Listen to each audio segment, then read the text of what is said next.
So this is my friend AnnaSophia Robb, and she is a faithful part of our church in New York, has been for 4-5 years, long time. And we're going to have a little chat about what she does and who she is. But you might know her from a few different things. She's been in Charlie and the Chocolate Factory. She was the little fat, purple, bratty, chewing blueberry person. And then you were Soul Surfer, Bethany Hamilton, which is awesome. Bridget Terabithia. Carrie Diaries for all the young kids. Oh, wow. They should have kept that one on. Mercy Street, way back, a whole bunch of things.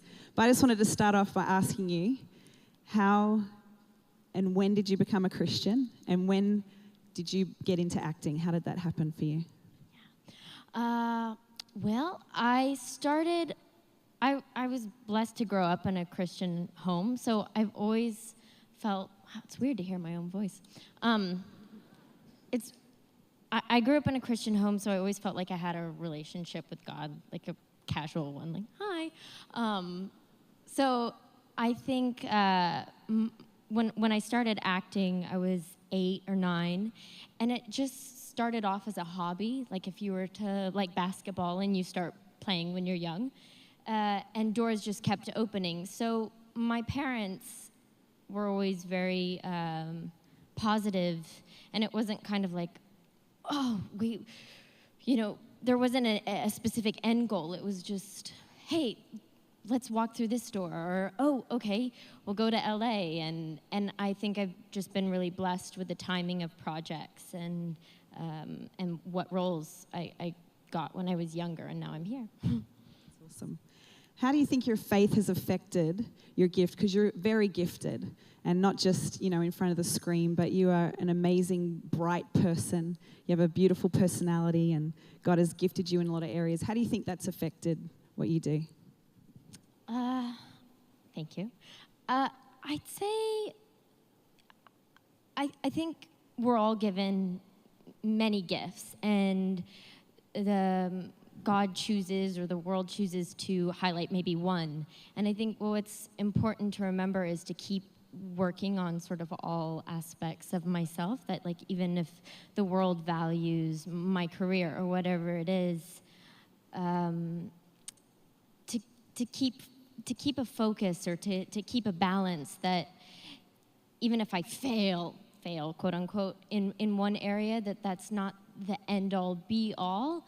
And that gifts are meant to be stewarded, and just like Bobby was saying, that he might give you a message or I can't remember the word, like a dedication, and you're given that, and then you work with that, and you just keep cultivating your craft or your education or your business or your job, and just take sort of joy in the work.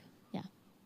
How do you steward your gift, and how do you think that has affected you in your Christianity, in the art, with your art and what you do? How do you steward that and keep moving forward and growing in what you do?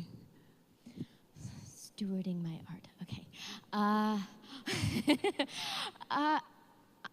I think it's about getting a right perspective on film, and I see Christianity and film very similar in that there's an end goal, there's a project that we all work together, right? And it takes each individual crew member to make that film, to make that story. And I think, and then we create a product or an art, and that's what we disseminate to the world.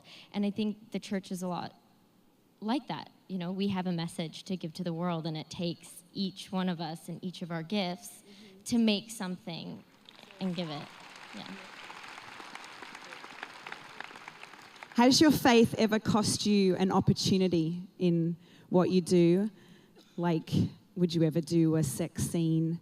Or how far is too far for what you would, what you do?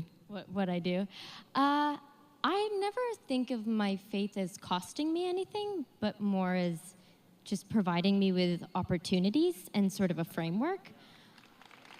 Yeah, it makes it a lot easier when you have a map and a direction and a location. And there are shortcuts, sure, or there are multiple routes, but as long as you have that map, I think it makes it easier to make decisions, or it has been, at least. And great people. I mean, I love this church is my family. Yeah, you are on the road and you travel a lot. How do you stay close to Jesus? Is there people in your life that you look to when you're on the road or you're in a project? How do you stay close to Jesus in those moments? It's hard, honestly. I've just been away, and it feels so good to be home.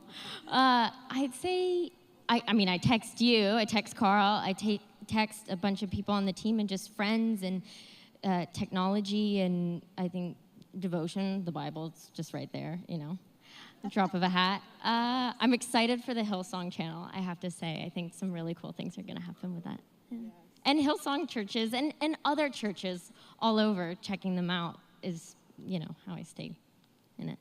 Okay, last question. How do you remain selfless in what you do and remain in the spotlight? Like, how do you make it not about you? Because you don't chase the spotlight.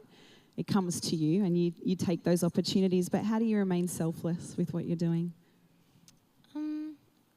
I think there's a lot of peace found when I don't make it about myself, because it's so easy to compare myself to other people, or what do I want, or am I working hard enough, or like what am I failing at? And I think as soon as I step back and think about the bigger picture, and about what are my gifts, and am I encouraging someone else, and even talking about like my own issues with friends, it puts everything in perspective, because we're each given, our cross to bear, or whatever it is. And I think you can't really compare situations and lives, Can you give AnnaSophia a huge hand? Thanks for sharing your story.